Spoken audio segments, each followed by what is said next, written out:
জয় মা। স্বামী শারদেশানন্দ মহারাজের রচিত শ্রী শ্রী মায়ের স্মৃতিকথা থেকে আমাদের পাঠ চলছে। এখন পাঠ চলছে পরিশিষ্ট থেকে। আজকে পাঠ হবে পৃষ্ঠা সংখ্যা 234 থেকে 236 কিছু অংশ।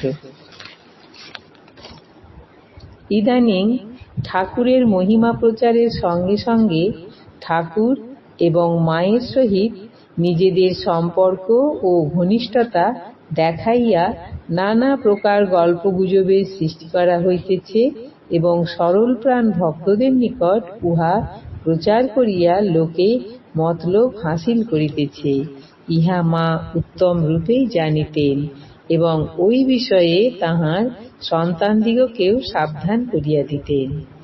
একদিন জনৈক সন্তান শিহরে বেড়াইতে গিয়া হৃদয়ের বাড়িতে উপস্থিত হইলে হৃদয়ের ভ্রাতুষ্পুত্রী পুত্রী পরিচয় দিয়া জনৈক বাল বিধবা ও তাহার কনিষ্ঠ অনুজ পরিচয় দিয়া জনৈক প্রৌঢ় তাহাকে অনেক অনেক প্রাচীন গল্প গুজব শুনাইলেন।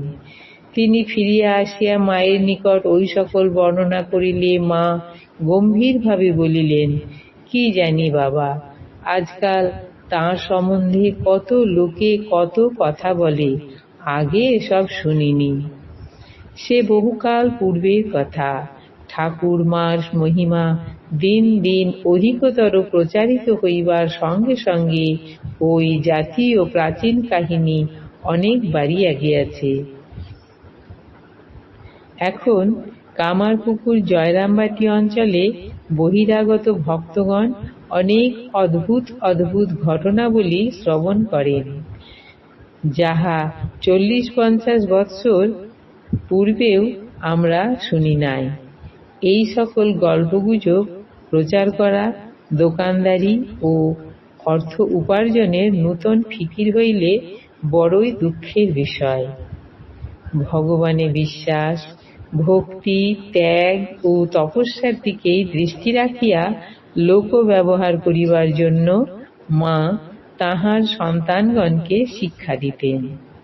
তিনি তাহার কোনো সন্তানকে ঠাকুর বাড়ির কামারপুকুরে শ্রী শ্রী ঠাকুরের বাড়ি কিংবা মামা বাড়ি জয়রামবাটিতে শ্রী শ্রী মায়ের পিত্রালয়ের সঙ্গে সাংসারিক সম্পর্ক রাখিতে কখনো বলেন নাই,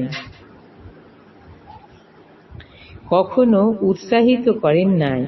সেজন্য মা স্থূলদেহে থাকাকালে ওই সব গ্রামে তাহার যে সকল সন্তান সময় সময় অবস্থান করিয়াছেন, তাহারা ঠাকুর মায়ের পিতৃমাতৃকুলের সকলকে খুব ভক্তি শ্রদ্ধা করিলেও, এমনকি গ্রামবাসীদের প্রতি সম্মান ও প্রীতিপূর্ণ ব্যবহার করিলেও বেশি মেলামেশা করিতেন না এবং মা ও সর্বতোভাবে তাহার ত্যাগী সন্তানগণকে বৈষয়িক প্রভাব ও বিষয়ী লোকের নিকট হইতে দূরে রাখিতেন।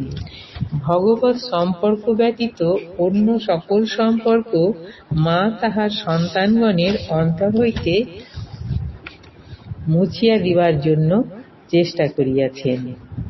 ইদানিং কুটুম্ব কুটুম্বিতার ভাব দিনে দিনে প্রবল হইতেছে। ভগবানের লীলায় মায়িক ব্যবহার মিশাইলে অধঃপতন অবশ্যম্ভাবী। স্বামী শারদানন্দ মহারাজের সহিত তাহার অভীষ্টদাত্রী জগৎজননী শ্রী শ্রী সারদা দেবীর মা ও মেয়ে উভয় রূপের লীলাভাস আমাদের ক্ষুদ্র মনোবুদ্ধির ধারণাতীত বস্তু হইলেও সেই অলৌকিক শুদ্ধ প্রেমাভক্তির বিদ্যুৎছটায় সময় সময় চোখ ঝলসাইয়া গিয়াছে নিঃসন্দেহে। প্রশান্ত বারিধির ন্যায় গভীর গম্ভীর হিমাচল সদৃশ অচল অটল রামকৃষ্ণ মঠ মিশনের কর্ণধার শারদানন্দ মহারাজ জয়রামবাটিতে মায়ের দরজায় বসিয়া পল্লীগ্রামের সাধারণ লোকের বালক বৃদ্ধ সকলের সহিত সমানভাবে মিশিয়া খোলা প্রাণে হাসি তামাশা রঙ্গরস করিতেছেন। তাহাদের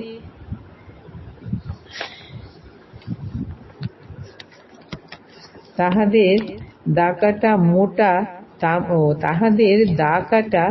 মোটা তামাক খাইতে খাইতে গল্প বলিতেছেন ও শুনিতেছেন। ক্ষেতের কড়াইশুঁটি, ঘরের মুড়ি কি উপাদেয় বস্তু! পোস্ত চাটুই, কলাইয়ের ডাল, চুনো মাছের টক, পোনা মাছের ঝোল, দুসিদ্ধ চালের ভাত কি উপাদেয়! স্বর্গেও এমন সুস্বাদু সুন্দর ভোজ্যদ্রব্য দুর্লভ। মায়ের দেওয়া জিনিসের মতো প্রিয় জিনিস সন্তানের আর কি থাকিতে পারে! আবার কন্যার অসুখে পিতার কি চিন্তা ও উদ্বেগ! কোথায় কলিকাতা শহরের সুখ সমৃদ্ধি আরাম আর চলাচলের যানবাহনের সুবিধা, আর কোথায় দুর্গম ম্যালেরিয়াপূর্ণ কোন প্রকার আধুনিক সুখ স্বাচ্ছন্দ্যের লেশ মাত্র শূন্য ক্ষুদ্র পল্লী জয়রামবাটি।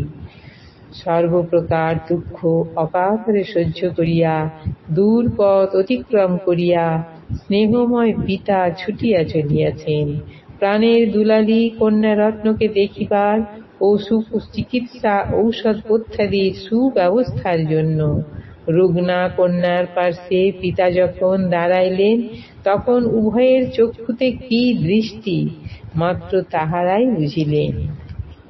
অপরের কর্ণের ভিতর দিয়া মরমে পশিল দুইটি অস্ফুট মধুর ধ্বনি, বাবা মা। আজ এই পর্যন্তই। জয় মা।